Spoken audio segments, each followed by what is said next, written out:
வணக்கம். பரபரப்பு மீடியா செய்திகளுக்காக நான் நிரோஷன். ரஷ்யாவுக்கு எதிராக போரில் பயன்படுத்த உக்ரைன் நீண்ட காலமாக அமெரிக்காவிடம் கேட்டுக் கொண்டிருந்த ஆயுதம் இறுதியாக உக்ரைனின் கைகளுக்கு போய் சேரப்போகிறது என்பதற்கான அறிகுறிகள் தெரிகின்றன. அதுதான் டொமாஹோக் குரூஸ் ஏவுகணை. உக்ரைன் ஜனாதிபதி வோலோடிமிர் செலன்ஸ்கியின் டொமாஹோக் குரூஸ் ஏவுகணைக்கான கோரிக்கையை ஏற்றுக்கொள்வது குறித்தும் உக்ரைன் ரஷ்யாவுக்குள் ஆழமான இலக்குகளில் தாக்க அனுமதிப்பது குறித்தும் அமெரிக்கா பரிசீலித்து வருவதாக உக்ரைன் மற்றும் ரஷ்யாவுக்கான ஜனாதிபதி டொனால்ட் டிரம்பின் சிறப்பு தூதர் உறுதிப்படுத்தினார். குறைந்தபட்சம் 2400 கிலோமீட்டர் தூரம் வரை சென்று தாக்கும் திறன் கொண்ட டொமாஹோக் குரூஸ் ஏவுகணைகள் உக்ரைனின் ஆயுத களஞ்சியத்திற்கு மாஸ்கோ உட்பட ரஷ்யாவுக்கு ஆழமாக தாக்கும் திறனுக்கும் ஒரு பெரிய முன்னேற்றமாக இருக்கும்.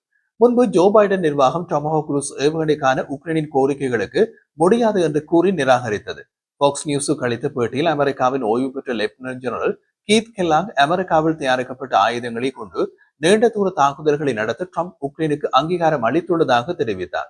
ரஷ்யாவுக்குள் எந்த இலக்குகளை தாக்கக்கூடாது என்ற விதிவிலக்குகள் எதுவும் இல்லை என்றும் அவர் கூறினார். ரஷ்யாவுக்குள் உக்ரைன் விரும்பும் எந்த ஒரு இலக்கையும் தாக்கலாம் என்று கூறிய லெப்டினன்ட் ஜெனரல் கீத் கெல்லாங், இங்குதான் ரஷ்யாவை மிகவும் ஆக்ரோஷமாக சவால் செய்ய உக்ரைனியர்களுக்கு வாய்ப்பு இருப்பதாக நான் நினைக்கின்றேன் என்று கூறினார். ரஷ்யாவுக்குள் ஆழமாக தாக்கும் உக்ரைனின் திறனை அதிகரிக்கக்கூடிய நீண்ட தூர டொமாஹோக் ஏவுகணைகளை அமெரிக்கா உக்ரைனுக்கு கொடுக்கலாம் என்பதை மிக கவனமாக கண்காணித்து வருவதாக ரஷ்யா கூறுகிறது. கிரெம்ளின் செய்தி தொடர்பாளர் டிமிட்ரி பெஸ்கோவ் நடத்திய செய்தியாளர் மாநாட்டில் டொமாஹோக் குரூஸ் ஏவுகணைகள் பற்றி வெளியாகும் தீவிரமான செய்திகளை ரஷ்யா கவனமாக ஆராய்ந்து வருவதாக கூறினார். நடந்து கொண்டிருக்கும் போரில் உக்ரைனின் நட்பு நாடுகளின் நேரடி தலையீடு என்று மாஸ்கோ முன்பு நிர்ணயித்த ஒரு சிவப்பு கோட்டை அமெரிக்கா கடக்கக்கூடும் என்று அவர் கூறினார்.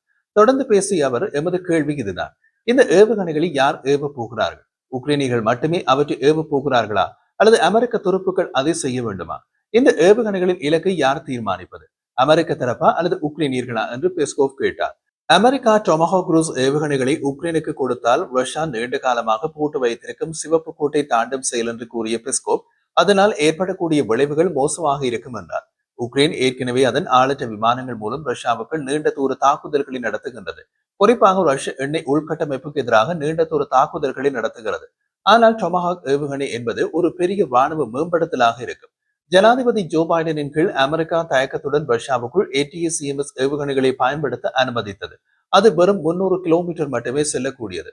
பாக்ஸ் நியூஸின் பேட்டி காணப்பட்ட அமெரிக்க துணை ஜனாதிபதி ஜேடி வான்ஸ், ஐரோப்பிய நாடுகளுக்கு டொமாஹோக் ஏவுகணைகளை விற்பனை செய்வது குறித்து ட்ரம்ப் இறுதி முடிவை எடுக்கவில்லை என்றும், முடிவு எடுத்த பின்னர் அவை உக்ரைனுக்கு அனுப்பப்படும் என்றும் கூறினார். வான்ஸ் விவரங்களை வெளியிடவில்லை, ஆனால் ட்ரம்ப் இறுதி முடிவை எடுப்பார் என்று கூறினார். அதாவது ஏவுகணையை ஐரோப்பிய நாடுகள் அமெரிக்காவிடமிருந்து வாங்கி உக்ரைனுக்கு கொடுக்க போகின்றன. ரஷ்ய ஜனாதிபதி புட்டினின் நடவடிக்கைகளால் விரக்தியடைந்த ஜனாதிபதி ட்ரம்ப் டொமாஹோக் ஏவுகணைகளை உக்ரைனுக்கு கொடுத்தால் ரஷ்யா விழித்தெழுந்து யதார்த்தத்தை ஏற்றுக்கொள்ள வேண்டும் என்று வான்ஸ் கூறினார். போர் முனையில் நிறைய பேர் இறந்து கொண்டிருக்கிறார்கள் என்று வான்ஸ் ரஷ்யாவை பற்றி கூறினார். ரஷ்யர்கள் இன்னமும் எத்தனை பேரை இழக்க தயாராக இருக்கின்றார்கள்? மிக குறைந்த ராணுவ நன்மைக்காக இன்னமும் எத்தனை பேரை கொல்ல ரஷ்யர்கள் தயாராக இருக்கிறார்கள் என்றும் துணை ஜனாதிபதி ஜேடி வான்ஸ் கேள்வி எழுப்பினார். டொமாஹோக் ஏவுகணைகளின் விற்பனை உக்ரைனின் போர்க்கள நிலைமையை ட்ரம்ப் எப்படி பார்த்தார் என்பதில் திடீர் தலைகள் மாற்றத்தை குறிக்கும். கடந்த வாரம் ட்ரம்ப் போரில் மனம் மாறியதாக தோன்றியது. உக்ரைன் இழந்த நிலத்தை மீண்டும் கைப்பற்றும் திறன் கொண்டது என்று தான் நம்புவதாக கூறினார். ரஷ்யா ஒரு காகித புலி என்று கூறி அவர்கள் போரை நிறுத்தியிருக்க வேண்டும் என்றும் கூறினார். முன்னாள் ரஷ்ய ஜனாதிபதி டிமிட்ரி மெட்வெடேவ், உக்ரைனுக்கு நீண்ட தூர ஏவுகணைகளை அமெரிக்கா கொடுப்பது உக்ரைன் போரில் அமெரிக்க தலையீட்டை குறிக்கின்றது. அப்படி ஒரு தலையீடு பேரழிவு ஆயுதங்களுடன் 3ஆம் உலக போருக்கு வழிவகுக்கும் என்று எச்சரித்தார். உக்ரைன் ஜனாதிபதி வோலோடிமிர் செலன்ஸ்கி கடந்த வாரம் நடந்த ஐக்கிய நாடுகள் சபை பொதுச்சபை கூட்டத்தின் போது நியூயார்க்கில் ஜனாதிபதி டொனால்ட் ட்ரம்பை சந்தித்த போது டொமாஹோக் ஏவுகணைகளை கோரியதாக கூறினார். முன்பு ஜோ பைடனின் கீழ் இருந்த அமெரிக்க அரசாங்கம் புட்டினுடனான பதட்டங்கள் அதிகரிப்பதை தவிர்ப்பதற்காக உக்ரைன் ரஷ்யாவுக்குள் உள்ள இலக்குகளை தாக்க அமெரிக்க ஆயுதங்களை பயன்படுத்துவதை தடை செய்தது. ஆனால் உக்ரைனில் ரஷ்யாவால் ஆக்கிரமிக்கப்பட்ட பிரதேசத்தில் ரஷ்ய நிலைகளை குறிவைக்க உக்ரைனுக்கு அனுமதி வழங்கப்பட்டது. ஆனால் கடந்த வாரம் அமெரிக்க ஊடகமான அக்சியோஸுக்கு அளித்த பேட்டியில் ரஷ்யாவின் தாக்குதல்களுக்கு எதிராக உக்ரைன் அதே போன்ற முறையில் தாராளமாக பதிலடி கொடுக்கலாம் என்று ட்ரம்ப் தன்னிடம் கூறியதாக செலன்ஸ்கி கூறினார். உதாரணமாக, ரஷ்யா உக்ரைனின் எரிசக்தி வளங்களை குறிவைத்தால் உக்ரைன் ரஷ்யாவுக்குள் எரிசக்தி உள்கட்டமைப்பை தாக்குவதன் மூலம் பதிலடி கொடுக்கலாம். அதற்கு அமெரிக்க தயாரிப்பு ஆயுதங்களை பயன்படுத்தலாம். இதற்கிடையில் உக்ரைனுக்கான அமெரிக்காவின் சிறப்பு தூதர் கீத் கெல்லாங் பாக்ஸ் நியூஸில் ஒரு தனி நிகழ்ச்சியில் பேசும்போது இந்த கோரிக்கை குறித்து கருத்து தெரிவித்தார். ட்ரம்ப் நிர்வாகம் ஏற்கனவே குறிப்பிட்ட சந்தர்ப்பங்களில் ரஷ்யாவை ஆழமாக தாக்க உக்ரைனை அனுமதித்து வருவதாகவும் விதிவிலக்குகள் போன்ற எதுவும் இல்லை. உக்ரைன் விரும்பிய இலக்கை தாக்கலாம் என்றும் கெல்லாங் கூறினார். டொமாஹோக் ஏவுகணைகள் என்றால் என்ன? டொமாஹோக் என்பது கப்பல்கள், நீர்மூழ்கி கப்பல்கள் அல்லது தரையில் இருந்து ஏவக்கூடிய நீண்ட தூர சப்சோனிக் குரூஸ் ஏவுகணைகள். அவை ராணுவ தரையடி சுரங்கங்கள் போன்ற கடினப்படுத்தப்பட்ட இலக்குகளை ஊடுருவிச் செல்ல வடிவமைக்கப்பட்டு உயர் வெடிப்பு முனைகளை கொண்டுள்ளன. இந்த ஏவுகணைகள் குறைந்த உயரத்தை பராமரிக்கும் போது சப்சோனிக் வேகத்தில் பறப்பதன் மூலம் ரேடார் கண்டறிதலை தவிர்க்கின்றன. 1970களில் இருந்து அமெரிக்க கடற்படை டொமஹாக் ஏவுகணைகளை பயன்படுத்துகின்றது. இந்த ஏவுகணைகள் தற்போது அமெரிக்க ஆயுத உற்பத்தியாளர் ஆர்டிஎக்ஸால் மட்டுமே தயாரிக்கப்படுகின்றன. உக்ரைன் ஏன் டொமஹாக்ஸை விரும்புகின்றது? ரஷ்யாவுக்குள் ஆழமாக தாக்க சக்தி வாய்ந்த நீண்ட தூர ஏவுகணைகள் உக்ரைன் நீண்ட காலமாக கூறி வருகிறது. ஆனால் நேட்டோ நாடுகள் இவற்றை வழங்க ஒப்புக்கொள்வதன் மூலம் மோதலை பெரிய அளவில் அதிகரித்துவிடும் என்று ஆரம்பத்தில் தயங்கின. காலப்போக்கில் சில ஐரோப்பிய நாடுகள் நிலைப்பாட்டை ஓரளவு தளர்த்தி நாங்கள் வழங்கும் ஆயுதங்களை உக்ரைன் எவ்வாறு பயன்படுத்துகிறது என்பதில் அதிக சுதந்திரத்தையும் வழங்கியுள்ளன. கடந்த நவம்பரில் தனது ஜனாதிபதி பதவிக்காலம் முடிவதற்கு சில வாரங்களுக்கு முன்பு முன்னாள் அமெரிக்க ஜனாதிபதி ஜோ பைடன் அமெரிக்க ஏவுகணைகளை பயன்படுத்துவதற்கான கட்டுப்பாடுகளை தளர்த்தினார். ஏனென்றால் ட்ரம்ப் தனது ஜனாதிபதி பிரச்சாரத்தின் போது உக்ரைனை மேலும் ஆதரிக்கப் போவதில்லை என்று கூறியிருந்தார். மே 2023 பிரிட்டன் மற்றும் பிரான்சால் கட்டமைக்கப்பட்ட ஸ்டோம் ஷெடோ அல்லது பிரான்சின் ஸ்கல்ப் ஏவுகணை பிரிட்டனும் பிரான்சும் வழங்க தொடங்கின. இது 1300 கிலோ எடையுள்ள விமானங்களில் இருந்து ஏவப்படும் நடுத்தர தூர ஏவுகணை. இதன் வரம்பு சுமார் 250 கிலோமீட்டர். ஆரம்பத்தில் இந்த ஏவுகணைகளும் ரஷ்யாவுக்குள் உள்ள இலக்குகளை தாக்கக்கூடாது என்று நிபந்தனையுடன் கொடுக்கப்பட்டது. பின்னர் ஆகஸ்ட் 2024 உக்ரைன் தனது ஆயுதங்களை ரஷ்யாவுக்கு நேரடியாக பயன்படுத்த பிரிட்டனும் பிரான்சும் அனுமதித்தன. ஏப்ரல் 2024 அமெரிக்கா உக்ரைனுக்கு அதன் ராணுவ தந்திரோபாய ஏவுகணை அமைப்பு ATACMS-களை அனுப்பியது.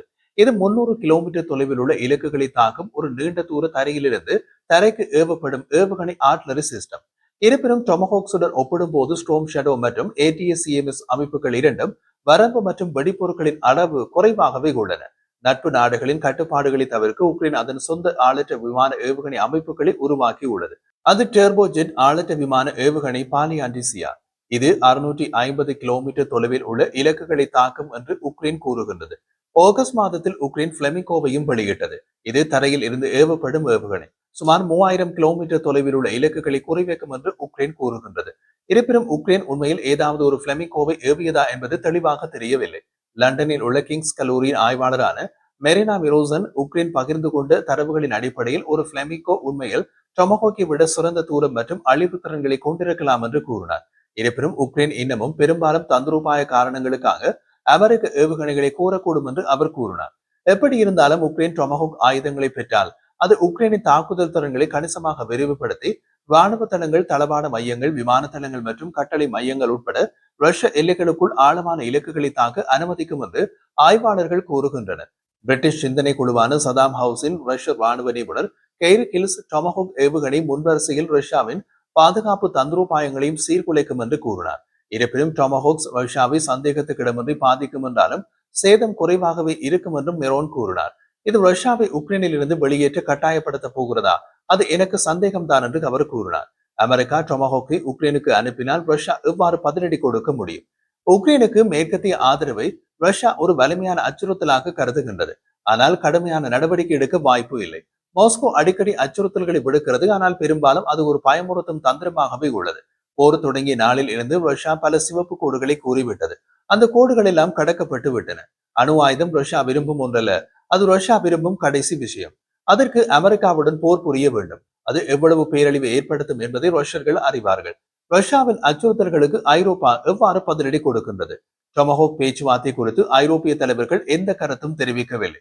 இருப்பினும் ரஷ்ய ஆளற்ற விமானங்கள் மற்றும் விமானங்கள் அதன் வான்வெளியில் சமீபத்தில் நடத்திய தொடர் ஊடுருவல்கள் அந்த முகாம் பரபரப்பான நிலையில் உள்ளது. ஜெர்மன் சான்சலர் பிரெட்ரிக் மெஸ் ஐரோப்பா போரில் இல்லை, ஆனால் இனி ரஷ்யாவுடன் சமாதானத்திலும் இல்லை என்று கூறினார்.